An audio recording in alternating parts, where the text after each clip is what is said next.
How's everybody doing? Welcome. Invite as many people as you can in this video. And we'll begin in just a minute. So go ahead and invite all those friends of yours on your friends list, and those that you think that I might have something important to say. I usually don't, but that'll be up to you guys. Welcome to Serene Sunday. My name is Druid Nicholas Decline, founder of the Druid Circle, Druid University, and Druid Order of Blessed Stone and Wood. Tonight, I'm going to talk about emotion.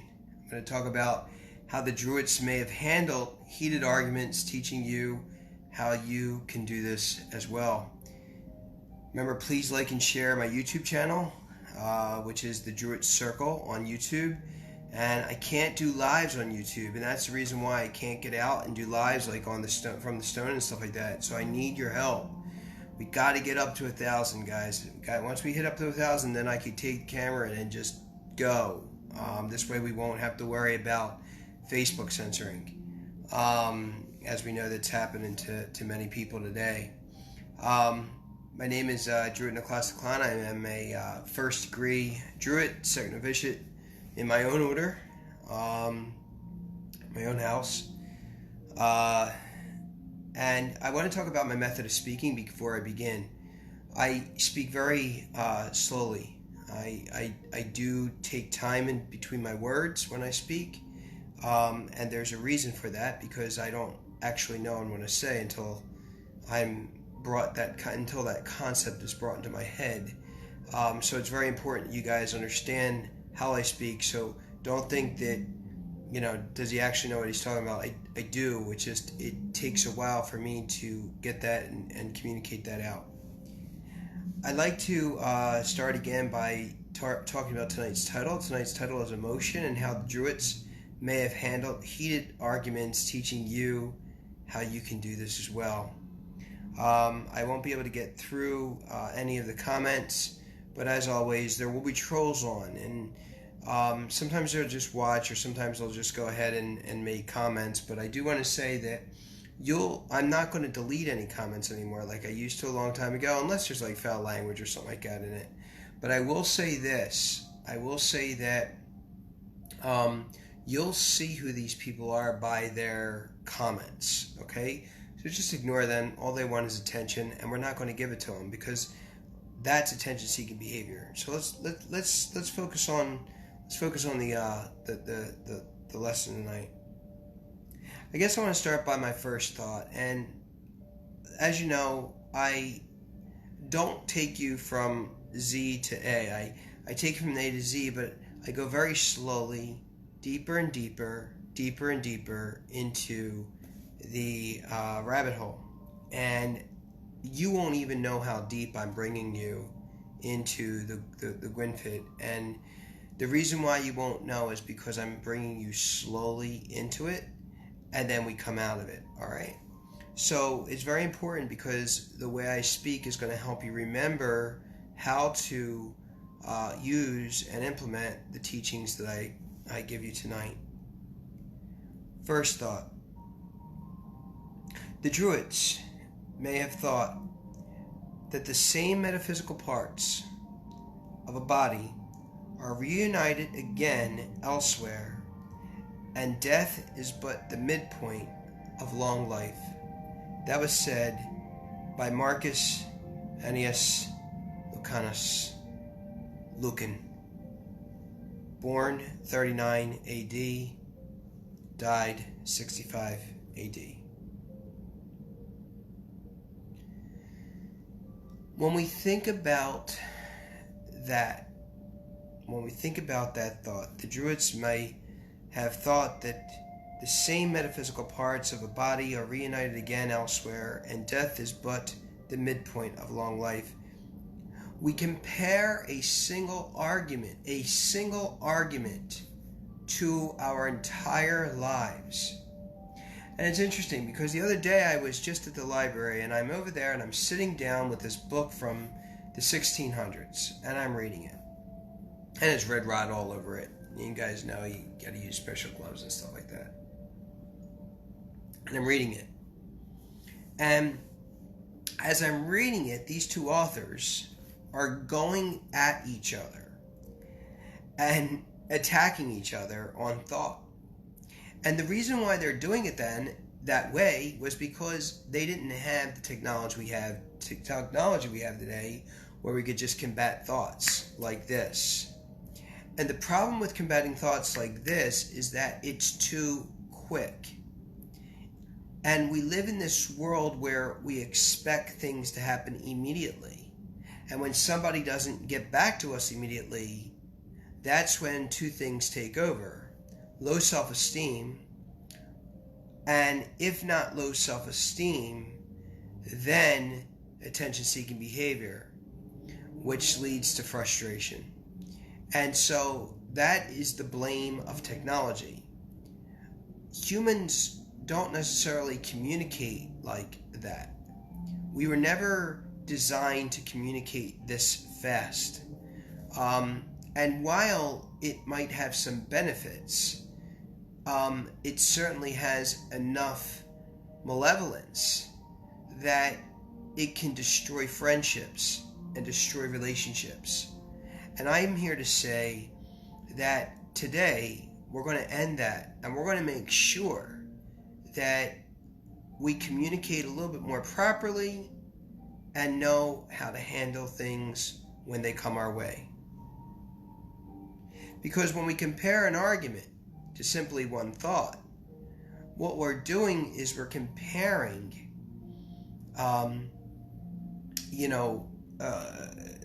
the thought that is actually a lot longer than the specific argument itself. A long life is a long life compared to an argument that's just but a drop in the sand. And so as we begin to talk about these things, and we talk about how irrelevant simple arguments may be, we begin to focus on the life that we want to have and not the life that we are experiencing in the moment. I often talk about a Druidic Tetrachotomy, and I say that the Druidic Tetrachotomy, and why I disagree with Augustine, and I'm not going to go into it tonight because I did a whole show on that, but why I disagree with Augustine is that it was more about the idea that I did not believe that the human was divided into body, mind, and soul, or spirit. I do not believe that the soul and the spirit are the same. I think that there are absolutely clear reasons why the soul and the spirit are different. And I believe that even in Jungian psychology, we see a clear difference between both.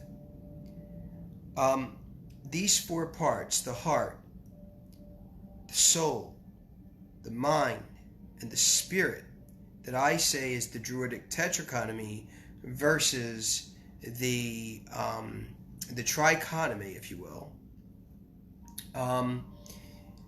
The tetrachotomy, the heart, the mind, the soul, the mind, and the spirit, okay, are all working together to do two things.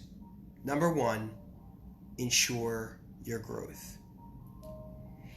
And number two, to continue to guide you on your path. Okay? So you basically have four parts of you in addition to your physical body that allow you to connect with the unseen, the God or gods of your understanding, the pantheon of your understanding, and the kindred of your understanding, who are our deities, our fae, and our ancestors.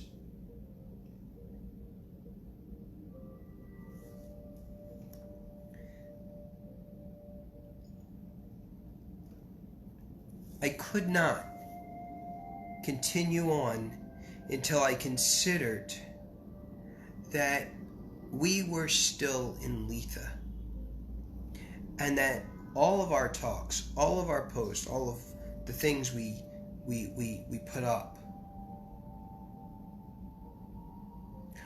are reminiscences of Letha, are reminiscences of Midsummer.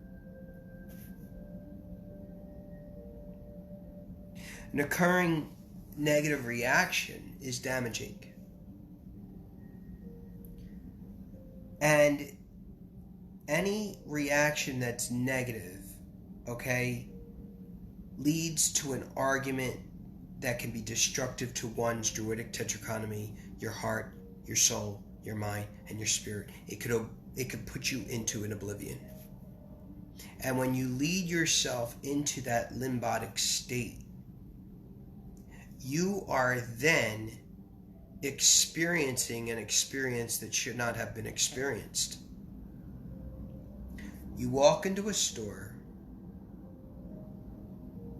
and you're yelled at and screamed at because of something on your shirt. You walk down the street and a name is shouted at you because of the way you look like or what you look like. And these are things that can, again, shatter that tetrachotomy, shatter that heart, that soul, that mind, and that spirit. And that's unwanted. That's unneeded. And because those things are unneeded, we're going to focus today, and I'm going to help you today, on getting yourself back on the road, back on the path.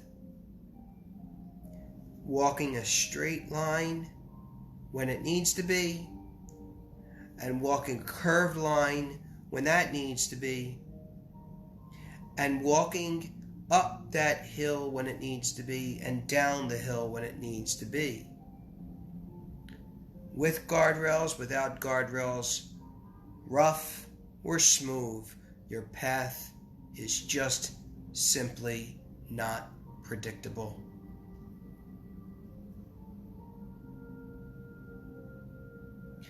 Your Druidic Tetrachotomy that is one could separate just by one utterance.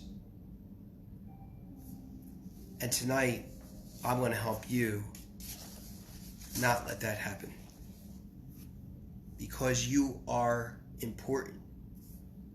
And anyone that's the victim, or anyone that's the perpetrator or the bully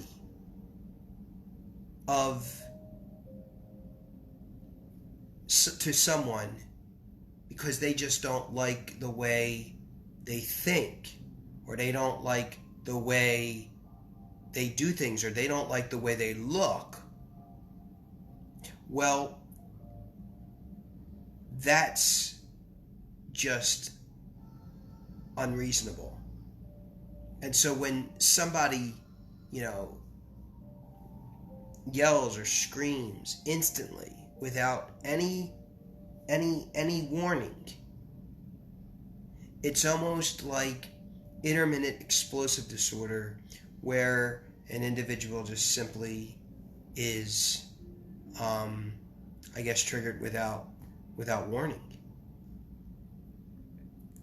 So the first step is to understand how important it is and why we need to be very cognizant and very aware that this may take place at any time. Step 2, know how to bring yourself together. The best way to focus on an argument is to do 4 things. But I include a 5th element, and that is the body. The body says, stop what you're doing and breathe.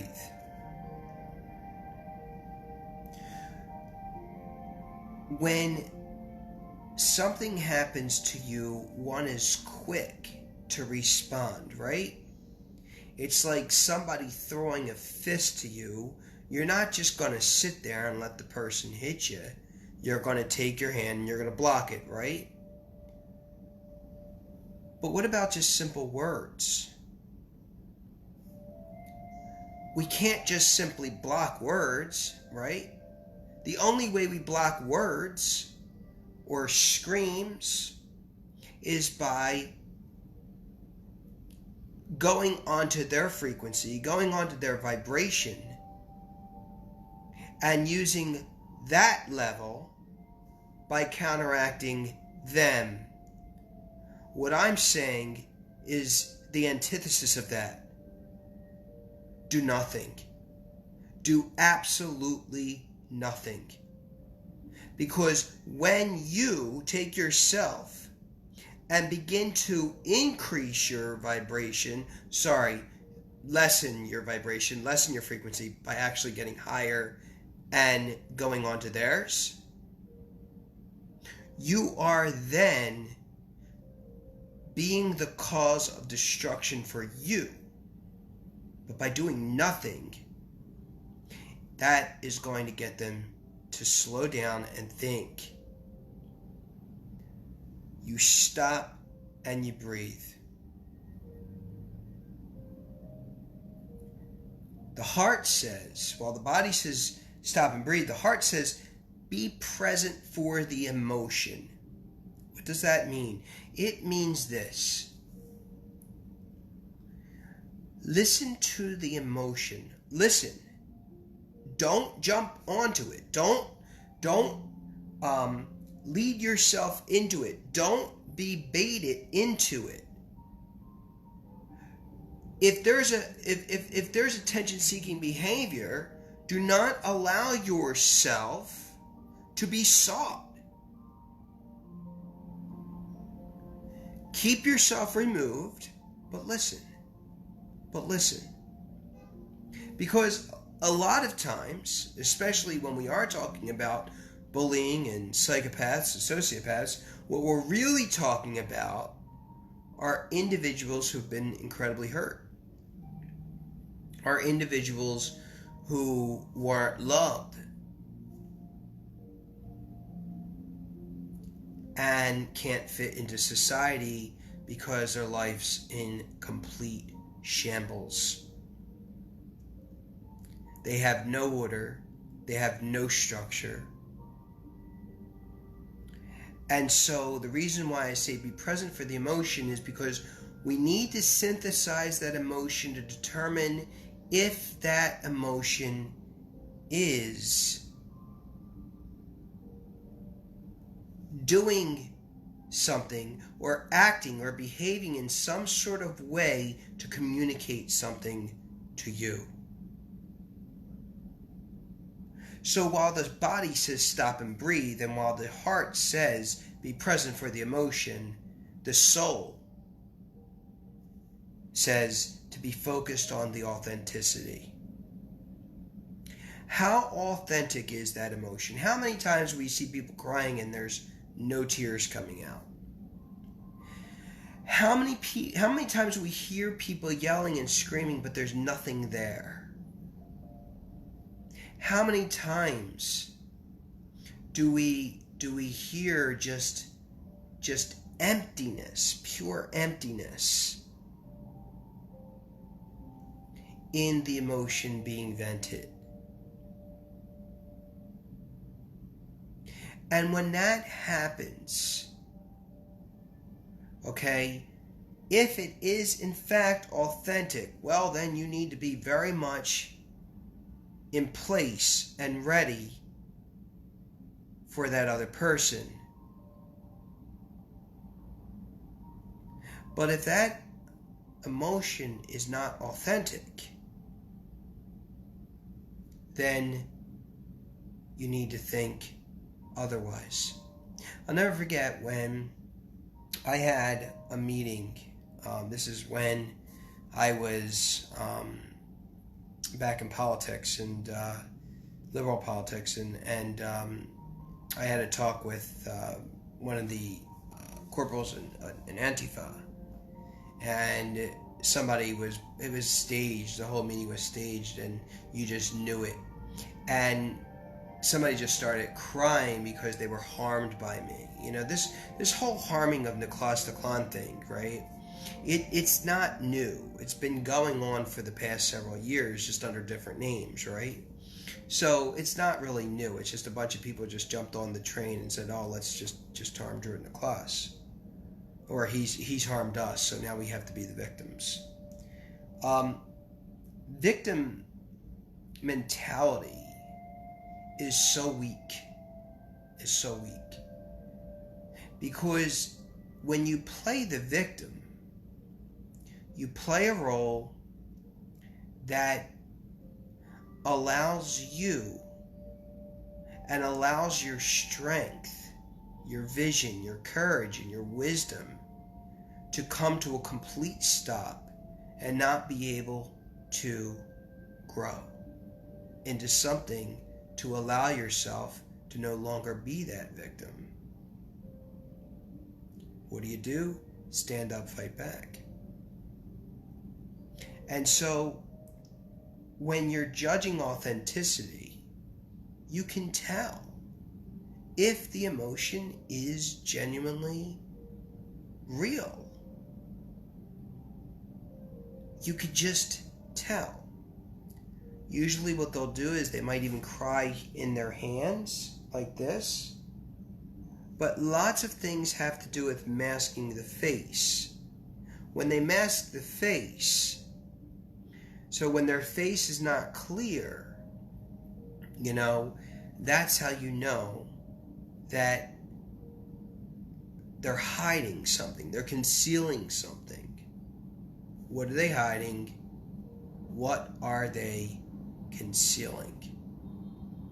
Look at all the radical groups. Your most radical groups hide their faces.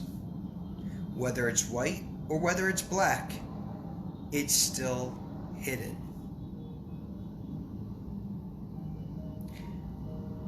And while the soul says focus on the authenticity, and the heart is focusing on the emotion itself, and the body is saying stop and breathe, the mind is saying be true to your logic.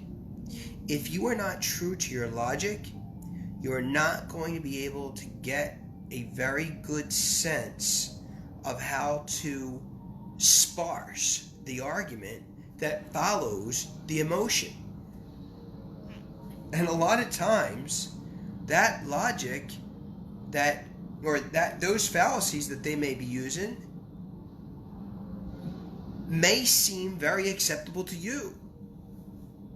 And if those fallacies seem acceptable to you, then you yourself are now put into danger because now you have lost. But if you see those fallacies with your mind's eye and see that they're not true and you are using logic,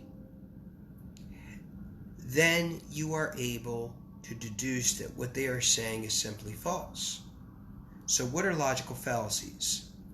Logical fallacies say that the argument simply isn't worth having. Thomas Paine, Common Sense, said, if you wish to argue with me, you need to define your terms. And the problem today is we're going around with all these words and not explaining what we're feeling. I do it all the time. I say I'm conservative. What the hell does that even mean? Right? I know a friend of mine who's conservative but pro-choice. To me, that's not conservative. So I think we need to have more discussions on what our ness looks like, what our cells on a higher level look like. The spirit, though,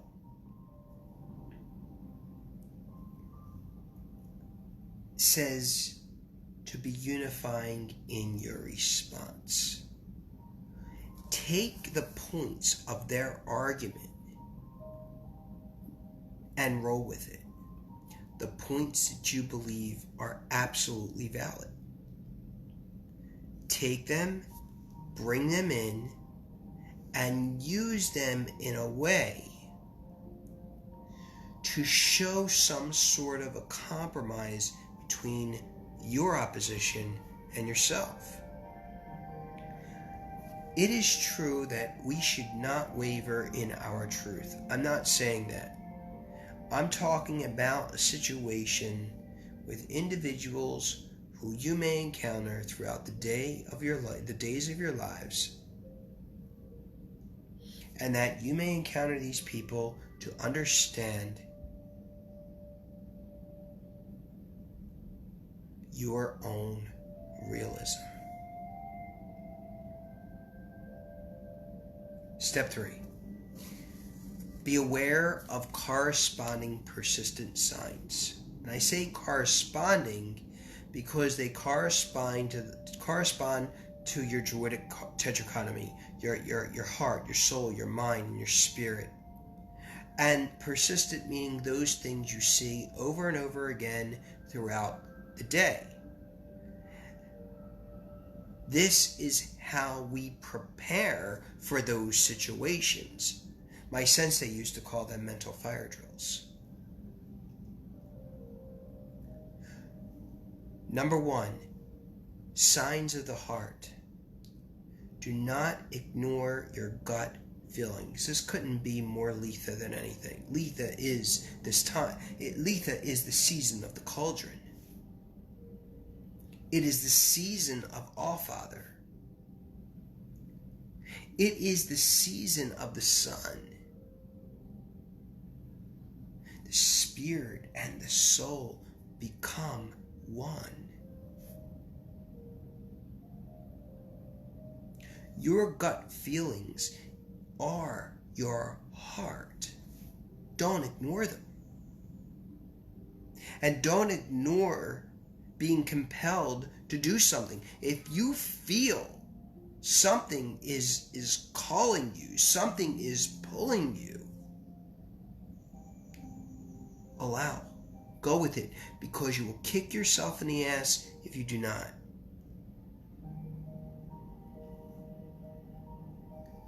Go with what you feel that you are being drawn to. And do not ignore the feelings of your gut, your gut, if you will, your God. Because that's all the word God means, gut. Gut comes from the word Odin, the god Odin. That's where we get the name God from. And so, who is your Allfather? Do you know much about your Allfather? Do you know much about the sun and the solar implications of your own life? Signs of the soul. Don't ignore your visions. Don't ignore your daydreaming or deja vu that occurs during the day. When you daydream and you wake up and somebody says, oh, I'm sorry, I was thinking about something. Go back and remember what you were thinking about. If you have a vision, remember it. Keep a grammar book on you. And when I say grammar book, all the word grammar book means is a grimoire. Or all grimoire means is a grammar book. Keep your grammar book on you. Write your stuff down. I saw this. This is what this means. Find out. Not only find out what the symbol looks like, but find out why the line is here or there. Why is it a straight line? Why is it a curved line? Why is it an S shape? Why does it have both?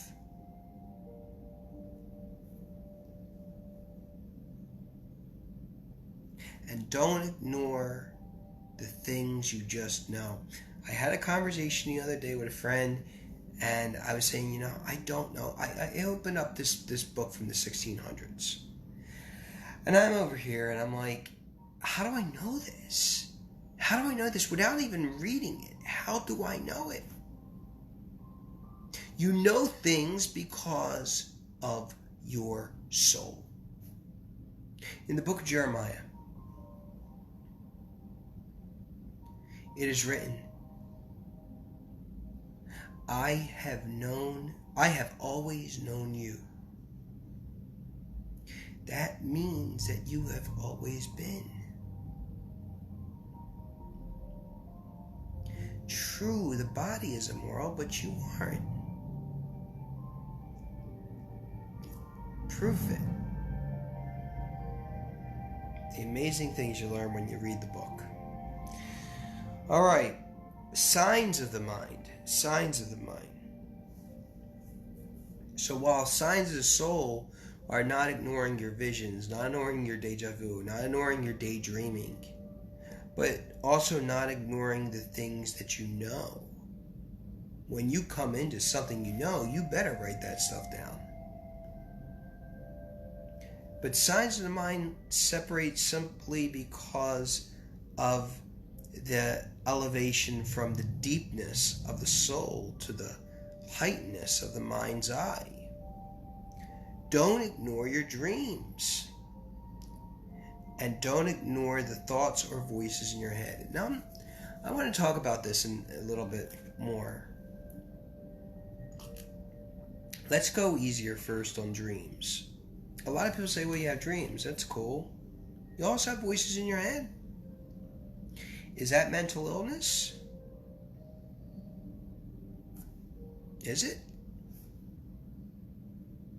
Do you need, quetiapine fumarate to kind of calm that down?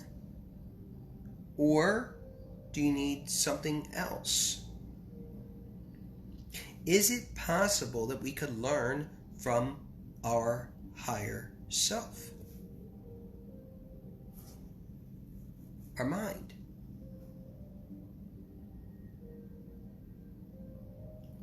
And are the voices in your head that play over and over again, what are they from?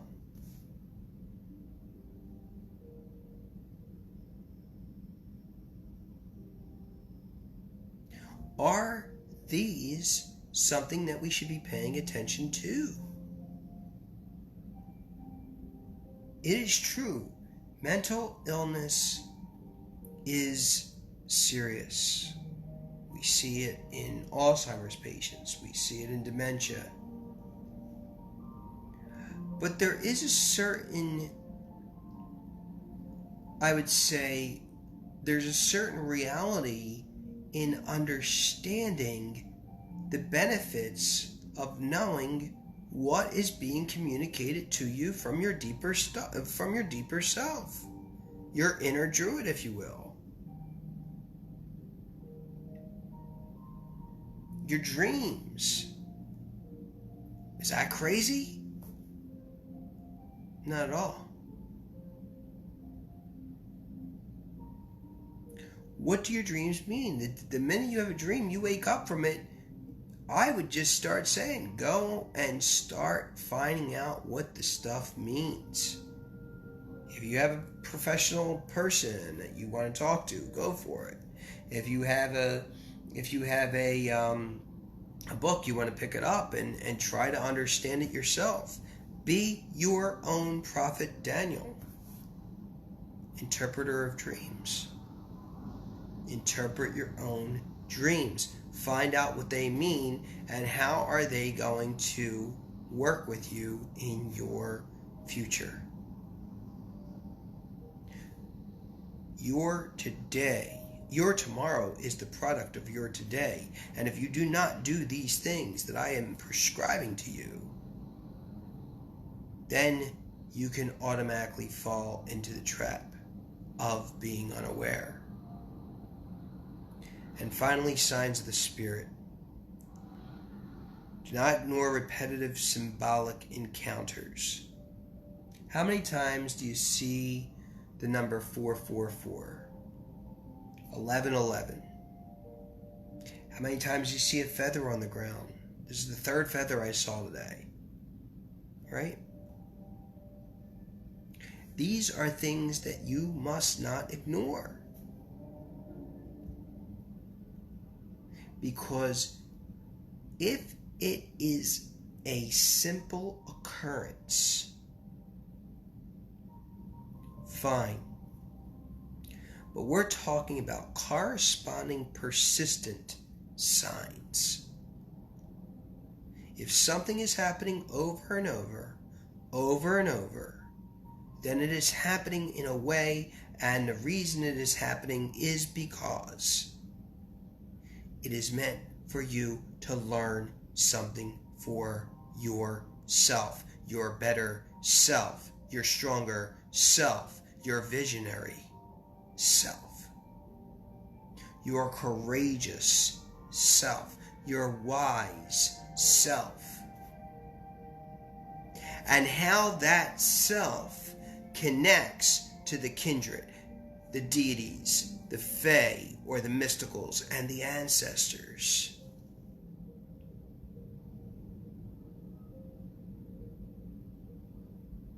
Finally, do not ignore casual conversation and once appearing people. You know, go out, you see these people you've never seen in your life. Those are the ones you need to focus on. And you have a conversation with them. You never met them in your life, and all you have is a conversation. That's the conversation you need to focus on. Don't ignore it. And don't ignore casual conversations with people. Be an effective listener. Be an effective listener.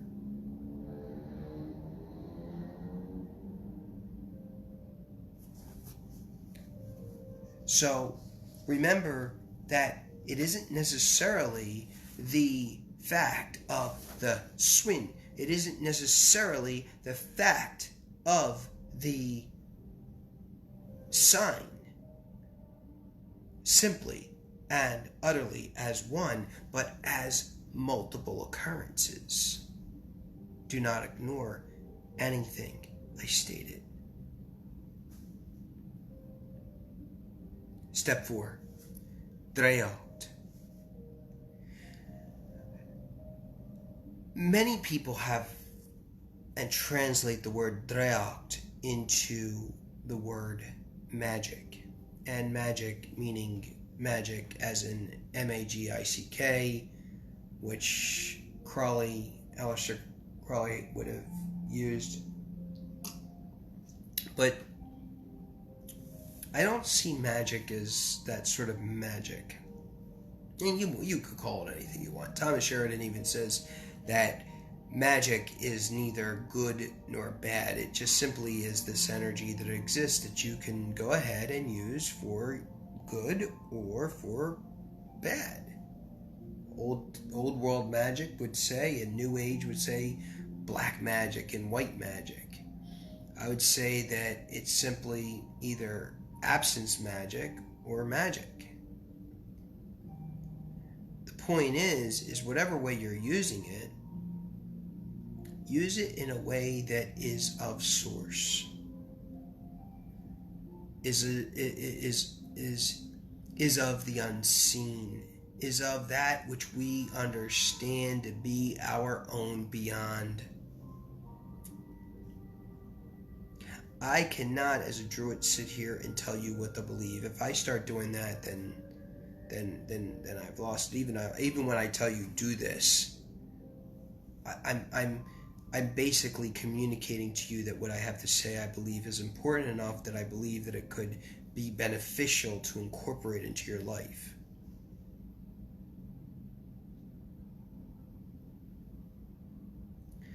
Some people call it energy. But let's begin. Magic, or Draíocht in this case.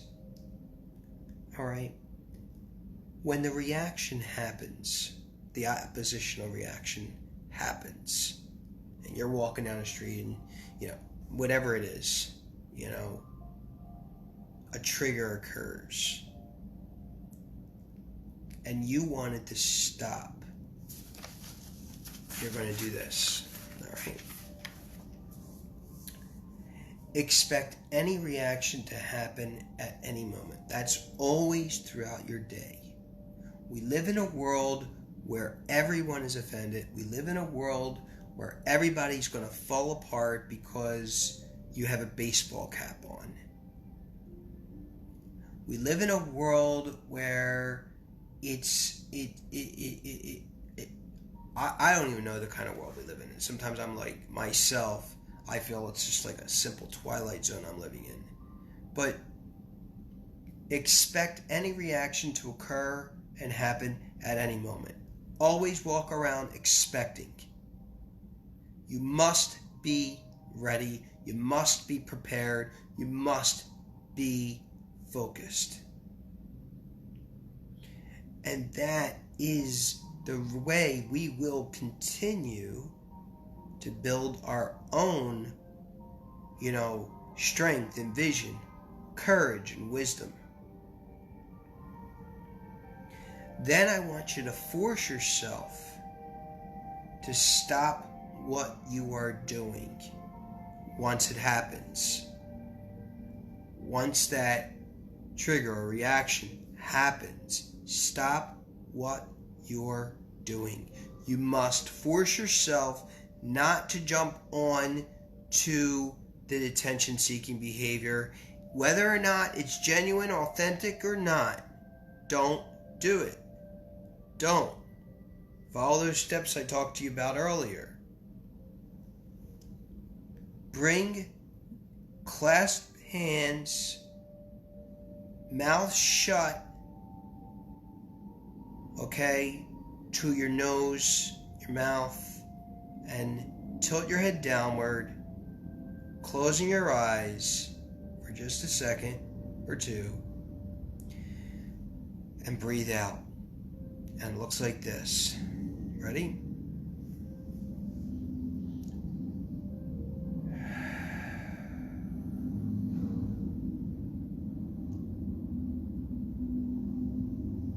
That's it.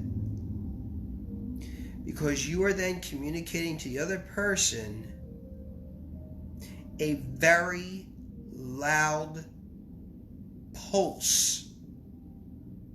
And it is electromagnetic. You're sending out a wave. You remember in Aquaman where he used to take his hand, you used to see that boom, boom, boom, boom in the water? That's what you're doing when you're doing that. And it could possibly stop them. Trust me. Trust me. I do it all the time and it just stops people. They're like, okay. If their argument is warranted, it will continue, but it's not going to continue at the level that they would think that it will. You see what I'm saying? Guys, this is really high level sorcery here. It's natural. That's why it works. Okay? And you tilt your head downward, you shut your eyes, and you breathe out. And you clench your teeth. Remember?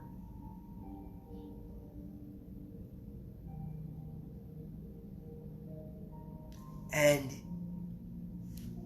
I'm telling you, with all those dimensions that I just talked about, and I hope you've written them all down, it's going to happen normally to you. You might not even have to remember this. I'm helping you remember what you've lost. And as a Druid, that's my job. To help you remember what you forgot from a very, very, very long time ago. And then focus, then you wait, and then you focus on what's being communicated, and then follow the steps that I talked to you about earlier. In step 2 of this video. Okay. Step 5 would be the FOOR-keh-dah-ihl. Okay. So, and then sometimes I call it actually a FOOR-keh-dah-ihl, FOOR-keh-dah-ihl or an eadl, it is basically a Druidic mantra. And the difference between a mantra and a Druidic mantra, or the eadl or the FOOR-keh-dah-ihl, is this. The FOOR-keh-dah-ihl or the eadl is two parts. The first part, okay, deals with the heart and the soul, and the second part deals with the mind and the spirit, okay? It takes the Druidic Tetrachotomy and it splits it in two. You could sit here or there, wherever you're at, and say, I will win the lottery, I will win the lottery, I will win the lottery, I will win the lottery, I will win the lottery, and you could own that. Om. But what you can't do is win the lottery. Because what you're doing is you're playing a record in your head that's being communicated to the other world. And all they're doing at the other world is saying, okay, what's he want us to do? What's he want me to do? What does she want me to do? And the reason for that is because what you're doing is communicating lack. I want to win the lottery is not saying I want to win the lottery. I want to win the lottery is saying I'm poor, I'm poor, I'm poor, I'm poor.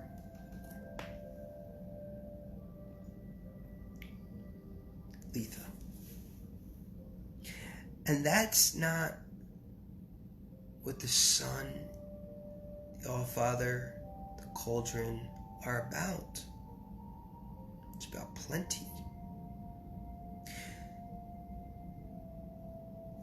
I think it's the Gundel cauldron where Cernunnos is there and cross-legged, and in front of him is this bag of grain or coins or riches that come out, right? And this cauldron is obviously the cauldron of the Dagda, right? Or the All-Father, right? And remember, cauldron is where we also get the name God from. Because one works with the gut, right? And the cauldron feeds the gut, right? It's beautiful, beautiful, beautiful, beautiful. And so when we talk about the eadl or the FOOR-keh-dah-ihl, we talk about the teaching, the repetitive teaching that you need to say over and over and over again, and here it is. Time, Father, stops, allowing me to process a resolution. Say it again. Time, Father, stops, allowing me to process a resolution. Time, Father, stops, allowing me to process a resolution. That is your eadl. That is your FOOR-keh-dah-ihl. And with that, the last thought is written by L.J. Smith that says this: the Druids would have stated that the present time is how the ending simply begins. The Druids would have stated that the present time is how the ending begins. Before we do our summary, don't forget to subscribe to my YouTube channel, The Druid Circle. make sure we get 1,000 subscribers so I could go live and actually get out of this house and go out and get out into the forest again and do those like I did before.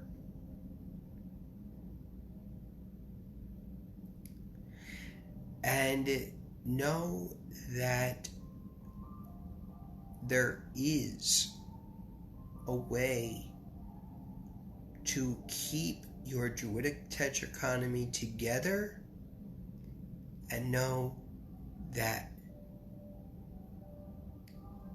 your heart, your soul, your mind, and your body shall not be interrupted ever.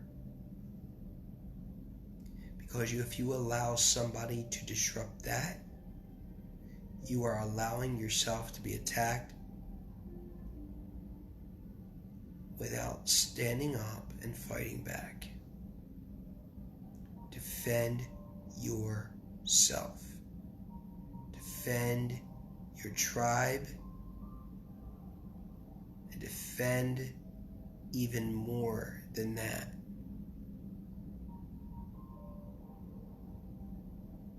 The land you live on. And those people who share it.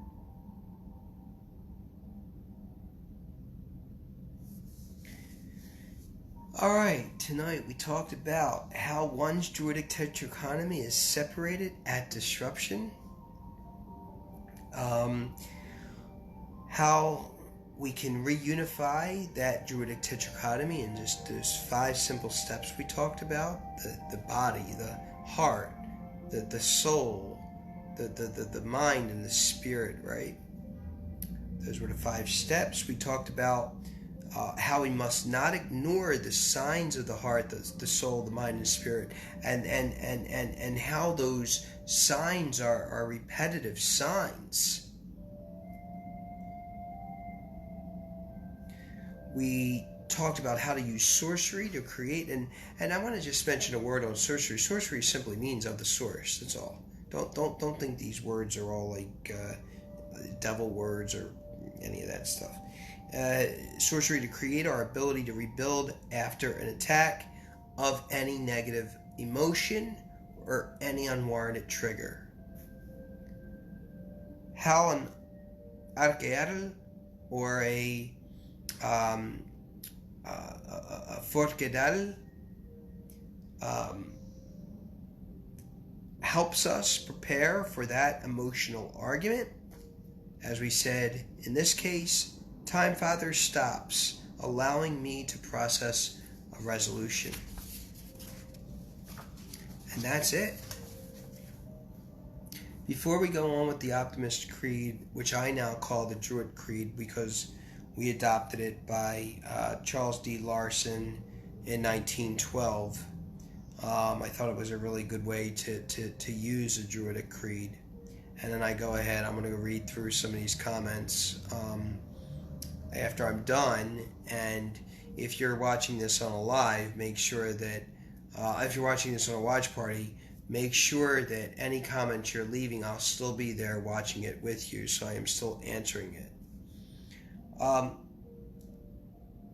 It's important to understand that we live in a world where, there simply does not exist any critical thought anymore. People respond simply with responding, and it seems like we're in a world of children.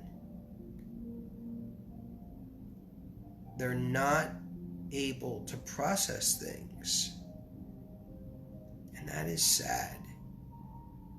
So I will say that once I'm done, I'll go back and I'll review the comments, and I'll watch and whatnot with you, and we'll go over there and redo that. But remember that you are the Druid, and even as Thomas Sheridan says again, he says things like, the Druid is beyond you. You don't have to be any certain color. You don't have to be any certain look. You don't have to be, Irish to be a Druid.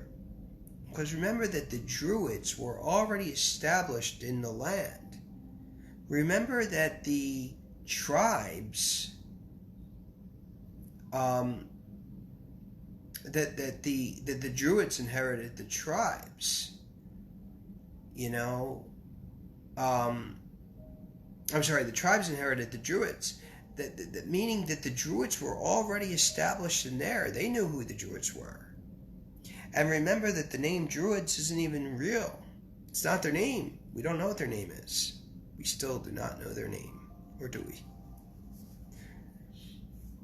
It's a secret. The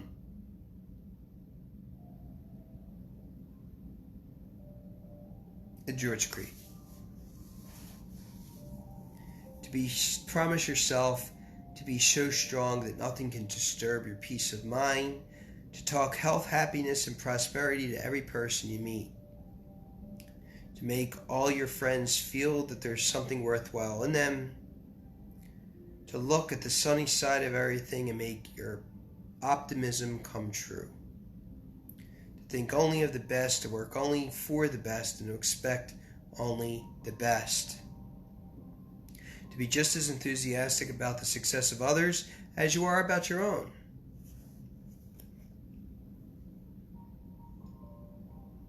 Promise yourself to forget the mistakes of the past and press on to the greater achievements of the future, to wear a cheerful expression at all times and give a smile to every living creature you meet. To be too large for worry, too noble for anger, too strong for fear, and too happy to permit the presence of trouble. Exactly what we talked about tonight.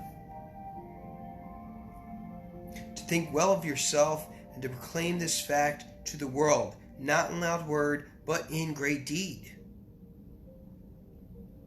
To live in the faith that the whole world is on your side. Now hear me out. The whole world is not on your side. But listen to this again.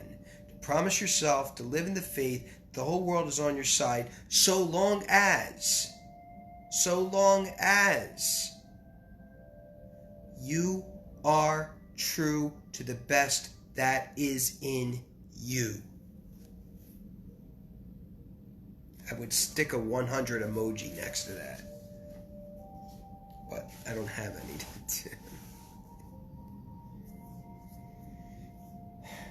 My name is Druid Nicholas Declan,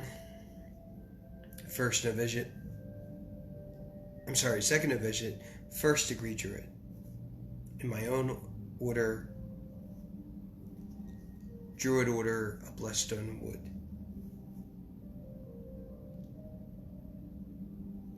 And I want to say that while I never had any expectations to come back, and it just simply happened, it only means that it keeps me ready for it to happen again.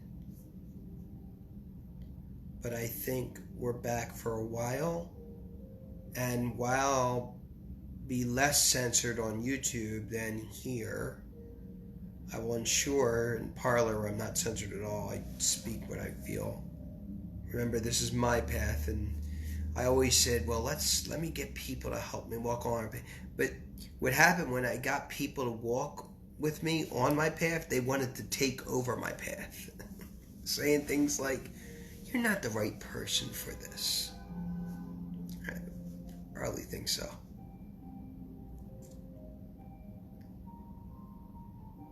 I hope you learned something tonight. I hope you appreciate the words, and I know I certainly learned. It amazes me the things that I learn when I teach.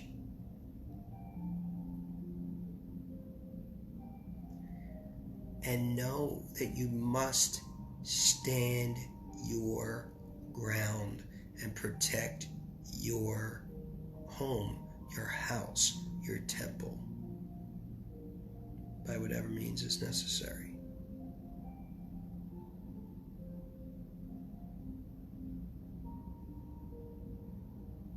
be a Druid. I'm not going to say, be a strong Druid, or be a Druid with vision, or be a courageous Druid, or be a wise Druid, because that's all a Druid is anyway. One that has the strength and the vision, the courage and the wisdom, the heart, the soul, the mind, the spirit. It's funny because I was reading on some of these websites and it's like, these are Druid ethics, and all they did was pull them from the Knights of the Round Table, from some mythology in the Middle Ages. Not Druid at all. Even it was discussed in the video that I just watched on what is Druid by open source, and it was it was the fact of discussing that Druids eventually died out, and later then simply are bards, people that could do things with their hands, people that can do things. You see, can you teach? Can you understand philosophy and logic? Can you create? You see, can you create? Because I think that creation is the highest level. It comes from the basic and beginning parts of knowledge. You can know everything, create nothing. So what's the purpose of knowing? Just knowing? Or can you put that theory into practice?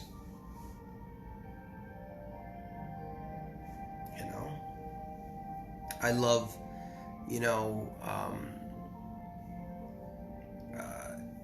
wind instruments. Love wind instruments. I just love them.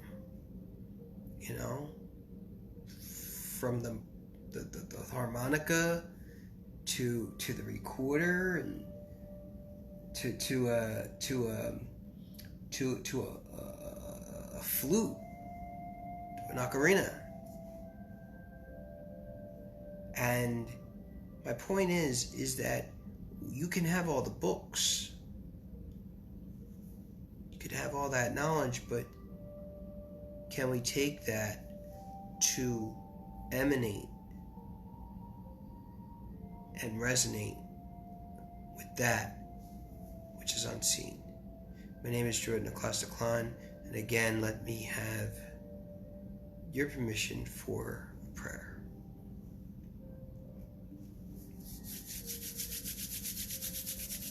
Wherever you're at, this goes beyond time and space.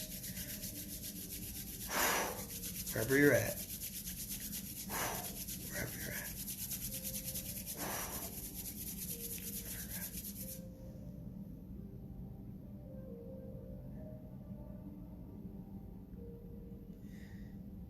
May the gods bless you. May the goddesses keep you. May the mysticals shine their light upon you, and may your ancestors remain with you forever and ever. Girawen.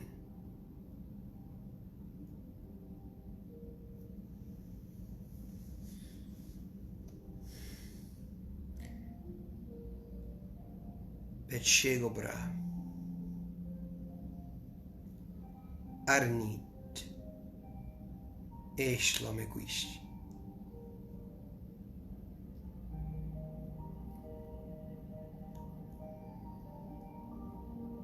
Be it thus. Be it thus. And hopefully, this was a wonderful, serene Sunday. Like I said, I'll see you next week again. We'll do another Serene Sunday. I don't know how many I'm going to do on here, but I know I'm going to start cleaning some things up. But I really hope you learned something tonight, and we'll see you next week.